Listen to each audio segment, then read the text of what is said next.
Legendary music director ఇళయరాజాకు Delhi high court నుంచి copyright వ్యవహారంలో షాక్ తగిలింది.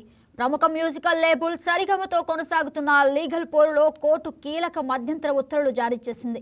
తాను కంపోజ్ చేసిన పాటలపై తనకే కాపీరైట్స్ ఉంటాయని ఇళయరాజా వాదిస్తుండగా కోర్టు మాత్రం భిన్నంగా స్పందించింది.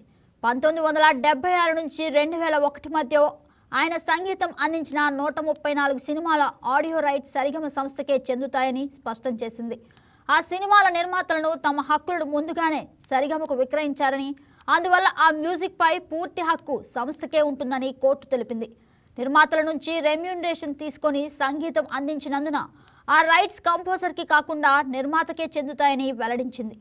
దీంతో ఈ తీర్పుపై ఇళయరాజా తదుపరి ఎలాంటి నిర్ణయం తీసుకుంటారో అన్నది ఇప్పుడు ఆసక్తికరంగా మారింది.